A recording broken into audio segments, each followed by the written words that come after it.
ল আপনি জানেন যে শেখ হাসিনার সময় বাংলাদেশে হাজার হাজার ছেলে মেয়ে গুম হয়েছে। তার মধ্যে গুম বিষয়ক যেটা কমিশন করা হয়েছে সেখানে কমপ্লেইন্টের সংখ্যা প্রায় 2000 এবং ওই গুম কমিশনে যারা 5 জন যারা কমিশনের মেম্বার আছেন তারা তাদের রিপোর্টে বারবার বলছেন যে এটার সংখ্যা 4000-এর উপরে হবে, বিকজ যারা এসে তাদের কাছে রিপোর্ট করছেন গুমের এইটার সংখ্যা দেখা যাচ্ছে যে এটা তারা বলছেন যে তাদের যেই সমস্ত নাম ওরা বলছেন তাতে এটা স্পষ্ট যে এদের সংখ্যা 4000-এর উপরে হবে।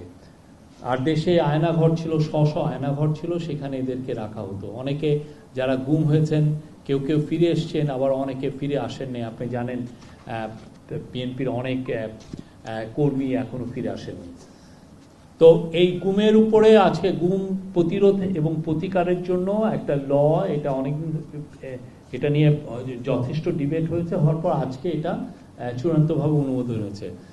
এই অধ্যাদেশে গুমকে সংজ্ঞায়নের পাশাপাশি চলমান অপরাধ মানে কন্টিনিউইং অফেন্স হিসাবে বিবেচনা করে মৃত্যুদণ্ড সহ কঠোর শাস্তির বিধান রাখা হয়েছে। 1, 2 গোপন আটক কেন্দ্র স্থাপন, আয়নাঘর যেগুলো আয়নাঘর নামে পরিচিত, স্থাপন ব্যবহারকে বা ব্যবহারকে শাস্তিযোগ্য অপরাধ হিসেবে ঘোষণা করা হয়েছে। মানে আপনি স্থাপন এবং এটা ব্যবহারকে শাস্তিযোগ্য অপরাধ হিসাবে ঘোষণা করা হয়েছে। 3 জাতীয় মানবাধিকার কমিশন গুম সংক্রান্ত অভিযোগ গ্রহণ ও তদন্তের কমিশনকে গুম সংক্রান্ত অভিযোগ গ্রহণ ও তদন্তের ক্ষমতা প্রদান করা হয়েছে। 4 হচ্ছে খসড়া এই অধ্যাদেশে গুম প্রতিরোধ ও প্রতিকার এর লক্ষ্যে বিশেষ ট্রাইব্যুনাল গঠন, অভিযোগ গঠনের 120 দিনের মধ্যে বিচার সম্পন্নের বাধ্যবাধকতা, ভুক্তভোগী ও তথ্য প্রচারকারী ও সাক্ষীর অধিকার সুরক্ষা, ক্ষতিপূরণ এবং আইনগত সহায়তার নিশ্চয়তা প্রদান সংক্রান্ত বিধান অন্তর্ভুক্ত করা হয়েছে। 5 এছাড়া গুম প্রতিরোধ, প্রতিকার ও সুরক্ষার উদ্দেশ্যে তহবিল গঠন এবং তথ্য ভাণ্ডার প্রতিষ্ঠার বিধানও সংযোজিত হয়েছে।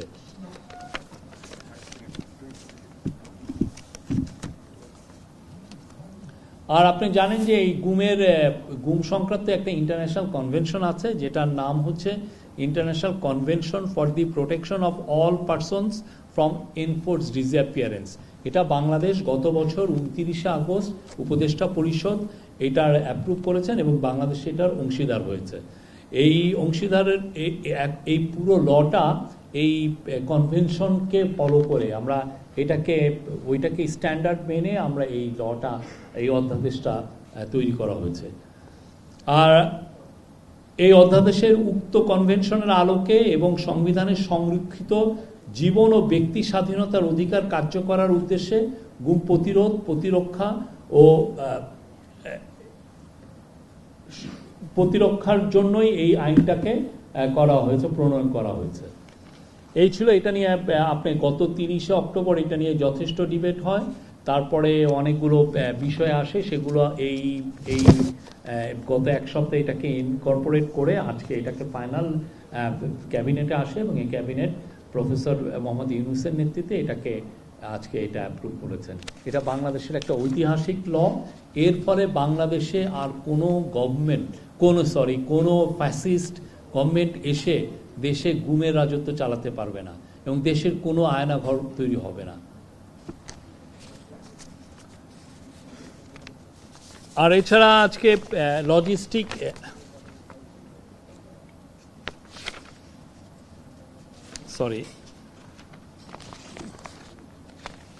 লজিস্টিক একটা নীতিমালা প্রণয়ন করা হয়েছে। আপনারা জানেন নীতিমালা কোনো ল না, বাট একটা নীতিমালা থাকলে যেটা হয় যে গভর্নমেন্ট তার কাজগুলো ঠিক মতো করতে পারে, মানে একটা দিক নির্দেশনা পায়।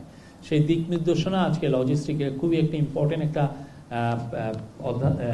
নীতিমালা এটা আজকে হয়েছে এবং এর ফলে যেটা হবে যে বাংলাদেশে লজিস্টিক ইস্যুগুলো খুব দ্রুত এটা অ্যাড্রেস করা যাবে এবং এর ফলে দেশে প্রাইভেট এবং পাবলিক সেক্টরে ইনভেস্টমেন্ট বাড়বে, ফরেন ডাইরেক্ট ইনভেস্টমেন্ট আসবে এবং বাংলাদেশের যেগুলো এক্সপোর্ট যে কম্পিটিটিভনেস তার রাইভাল কান্ট্রিগুলোর তুলনায় আরও অনেক বেটার হবে।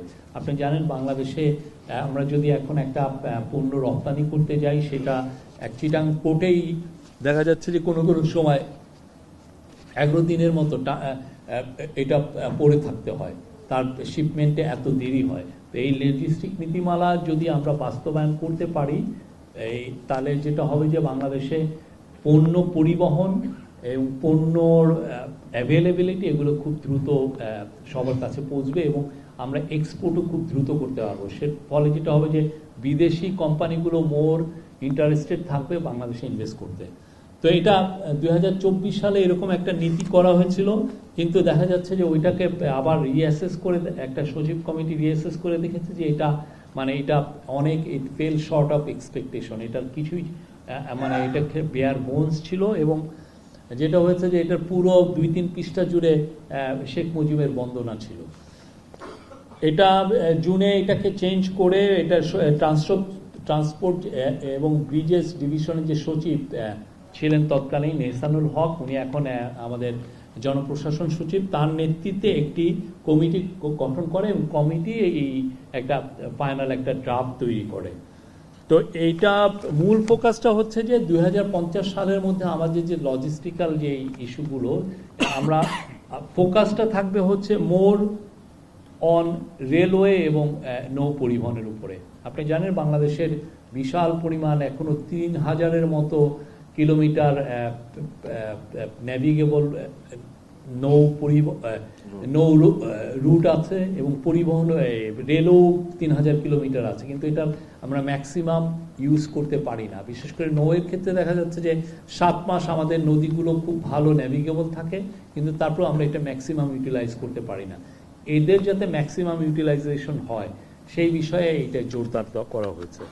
আর এইখানে ইনভেস্টমেন্টগুলো প্রাইভেটও আসতে পারে, পাবলিক ইনভেস্টমেন্ট এবং বা পিপিপি প্রাইভেট পাবলিক পার্টনারশিপ মডেলেও ইনভেস্টমেন্ট এখানে সহায়তার এনকারেজমেন্ট করা হয়েছে।